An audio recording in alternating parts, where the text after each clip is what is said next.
Okay, so when you've done the physical assessment of the rider's feet, you might be then in a position to recommend that they get some footbeds. The way I would normally do this is, I say the same thing to every person that I do a bike fit for who I recommend footbeds for, is at first I'll describe how the foot works, I'll then describe how the foot works while they're cycling, and then I'll describe why that's a problem in terms of a few potential issues that people can have. So obviously, I'll just start from mentioning that the foot has evolved for walking and running rather than for cycling. So when you're walking and running, your foot assumes different positions between the pronated position versus the supinated position. Notice the change in the ankle. Notice also that the leg is rotating as well. So when your foot is in what they call the mid-gate position, it's directly underneath you, your hips are square, your knee is straight, your weight's directly over your foot will have a tendency to pronate and collapse towards the inside. That absorbs a certain energy and the foot will relax and conform to the shape of whatever you're putting it on, which is a little bit redundant because everything's flat nowadays. So as you can see, the foot goes flat in the arch, the ankle comes across to the medial side, and then if you look at the foot from the rear, you can see that the ankle has this angle to it, and that will vary between one person and another.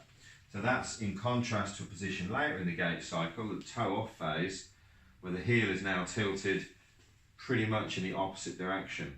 Okay, so what's going on inside the foot here? When the heel is tilted towards the medial side, the heel tilts, I'm exaggerating, the heel tilts like that. On the medial side here, this little bony ledge drops away from underneath the talus, which is this bone here. That cord, and the talus is a rotating bone, okay? So it collapses towards the medial side. That then puts these two joints, which are known as the mid-tarsal joint, pretty much directly next to one another.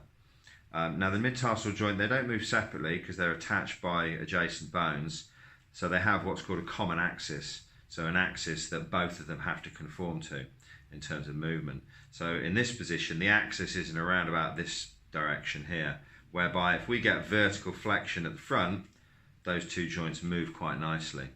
These bones are all in an open, packed position as well, so they're all quite loose contact. The foot is basically like a bag of bones in this position. As we move towards the supinated position, the heel tilts in the opposite direction, pushes up on the talus. The talus now rotates to a position that positions the two components of the mid-tarsal joint more like on top of one another in that sort of manner. I'm exaggerating a bit. Now the common axis between these two joints is vertical, okay?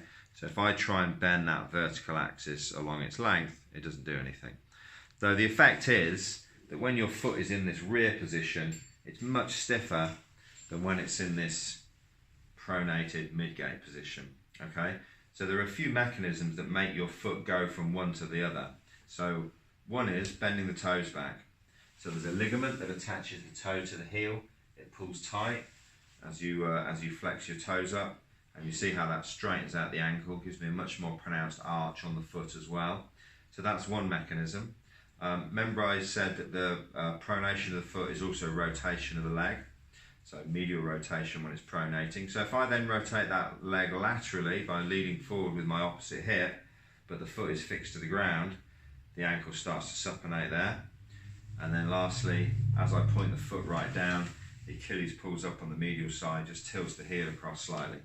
So the problem for the cyclist is you don't do any of those things. You don't bend your toes back, you don't wiggle your hips around, and you would rarely point your foot that much. Therefore, when you're on a bike, the foot is in a pretty unstable position naturally. So in the case of one rider or another, I might identify particular degrees of instability there. But it's important to remember that you can change that with the use of a set of footbeds. All we're doing is we're aiming to tilt the heel slightly. Not that the footbed has an even contact of your foot on it, because when you're walking, actually you're just kind of on the balls of the feet there. So that's perfectly okay for applying load to your foot. So consequently, the footbed itself doesn't support evenly. It changes the position of the bones, and what you feel is something that's a little bit more like that. So there's more pressure under the balls of the foot. All we're doing is changing the position slightly to that mid-tarsal joint, whereby the load is more efficiently transferred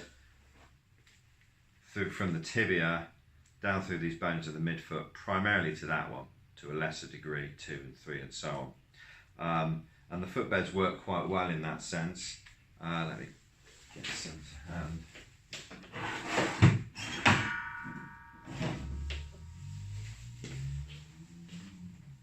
You know, I'll normally have a footbed available to show to the customer. If it's your own footbed, that's ideal. And I'll just mention that this is the business end of things. You know, you shouldn't feel a huge amount of pressure in the arch itself. It should feel as though it's at the rear of the arch, and you get a certain amount of pressure there. Just makes a small correction. They're very stiff. They're very high in the arch. You don't want to go running or walking or anything like that in them. But otherwise, they work pretty effectively at addressing the classical problems that people get when their foot is pronating excessively, i.e. some sort of pain or nerve impingement in the foot, or medial discomfort down the side of the knee. Medial discomfort is caused because when the foot collapses, the leg rotates. That's fine when you're standing because your hip accommodates that rotation, but when you're on a bike, your knee is always bent. So the knee is not the sort of joint to translate rotational movement once it's bent. So you get the lower leg rotate immediately, the upper leg staying in a more static position, and you'll feel it down the medial side of the knee there. So any medial problems with a rider that's got problematic feet, set of footbeds will fix it.